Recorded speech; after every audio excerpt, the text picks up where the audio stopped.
जी को धन्यवाद देते हैं जो हमें इस मुख्य बिंदु पर बोलने का समय दिया है। हम लोग चले हैं जाति आधारित जनगणना देश में कैसे हो, इस मुहिम को लेकर चले हैं। तो सबसे पहले ये जानना आवश्यक है कि जाति आधारित जनगणना के में जो केंद्र में है वो जाति है। यहाँ कोई ऐसे व्यक्ति हैं जिनका कोई जाति ना हो? इस जगह पे खड़े हुए ऐसा कोई व्यक्ति है जिनका कोई जाति ना हो? सरकार के आंकड़ों में जाति नहीं है। किस जाति की कितनी आबादी है, ये केंद्र सरकार के पास ये आंकड़ा मौजूद नहीं है। ये देश आजाद होने के बाद आज तक इस देश में हमारे लोगों की संख्या पता नहीं है। इसलिए हम जनहित अभियान के माध्यम से देश के सरकार से, हुक्मरानों से मांग करते हैं कि हमारे देश में हमारी संख्या कितनी है ये गिन करके बताएं। जब देश गुलाम था, अंग्रेजों के हवाले था, उस समय 1931 में जाति आधारित जनगणना हुई थी। मगर देश के आज़ादी होने के बाद आज तक देश में आज़ादी के इतने समय बीतने के बाद भी जाति आधारित जनगणना नहीं हुई। इस वजह से ये आंकड़े आज तक स्पष्ट नहीं हुए कि कौन लोग गरीब है और कौन लोग अमीर है, और गरीब है तो किस जाति के लोग गरीब है और उसके गरीबी की कारण क्या है, उनकी शिक्षा व्यवस्था क्या है, उनकी रोजगार और नौकरी की व्यवस्था क्या है, उनके शिक्षा और स्वास्थ्य का व्यवस्था क्या है, कैसा जीवन जी रहे हैं, कैसा रोजगार में कर रहे हैं। ये सारे आंकड़े तब हो सकते हैं जब हमारी जाति आधारित जनगणना केंद्र के द्वारा किया जाए।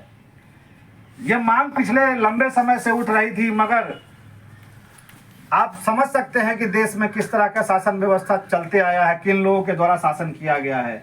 बहुसंख्यक वर्ग आज भी हाशिए पर है। उनके खाने के लिए, उनके पहनने के लिए, उनके शिक्षा, स्वास्थ्य, रोजगार की स्थिति कैसी है, आप हम सब एक दूसरे को देख करके समझ सकते हैं।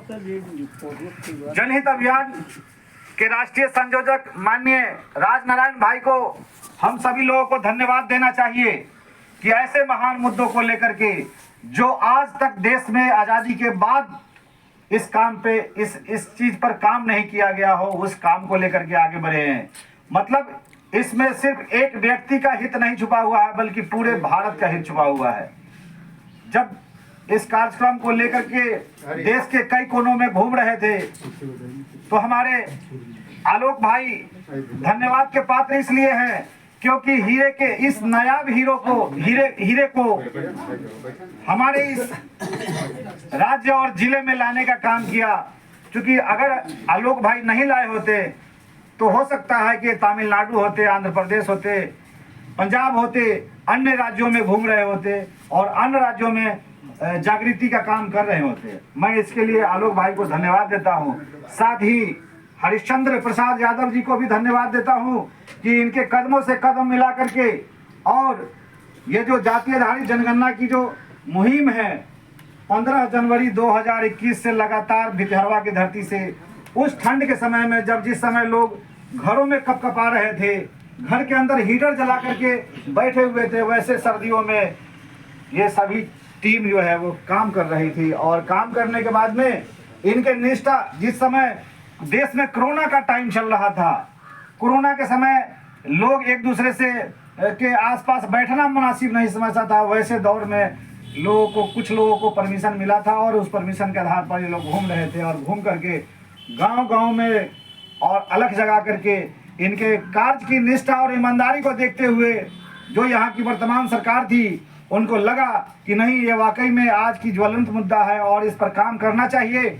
और माननीय मुख्यमंत्री श्री नीतीश कुमार जी और वर्तमान जो राजद की सरकार है, तेजस्वी यादव जी, इन लोगों के द्वारा जो इसको कैच किया गया कि ये आज की वर्तमान बहुत जरूरी का विषय है। और इस विषय को ध्यान में रखते हुए यहाँ बिहार में जाति गणना कर दी गई। जाति गणना करने से पहले यही देश की मीडिया है, इसी बिहार की मीडिया है जो चिल्लाया करती थी कि जाति जनगणना होने से देश में जातिवाद बढ़ जाएगा, लोगों में लोगों से के बीच में नफरत की भावना बढ़ जाएगी। असल बात यह है कि वो लोग नहीं चाह रहे थे जातीय आधारित जनगणना हो जो इस देश में बड़े बड़े मलाईदारों पर पदों पर बैठ करके और हमारे आपके हकों पर अतिक्रमण करके बैठे हुए हैं।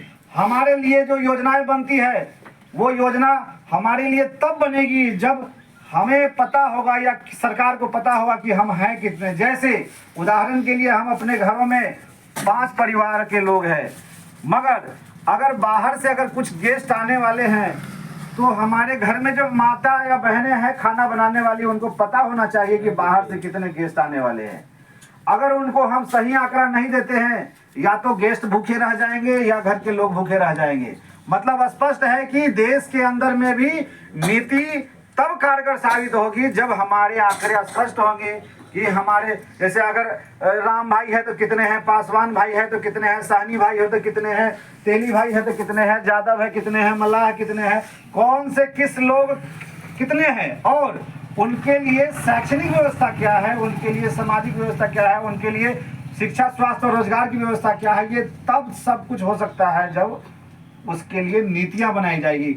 और नीतियां हमारे मुजफ्फरपुर में नहीं बनता है, नीतियां हमारे जिलों में नहीं बनता है, राज्यों में नहीं बनता है। नीतियां कहाँ बनती है तो केंद्र सरकार में बनती है, और वहाँ की नीतियों को हम लोगों को यहाँ पर उसके जो भी नीति, जैसे आज 8 बजे नोट बंद कर दी जाएगी, कहाँ से नीति बनी थी? केंद्र से बनी थी। और उसका असर हम लोगों पर हुआ कि नहीं हुआ? अब कोई भी आदमी एक दूसरे के समूह में 10 लोग नहीं खड़ा होगा। ये नीतियां कहाँ से बनी थी? हमारे यहाँ बनी थी, केंद्र में बनी थी। तो इसी प्रकार से केंद्र में नीतियां बनती है और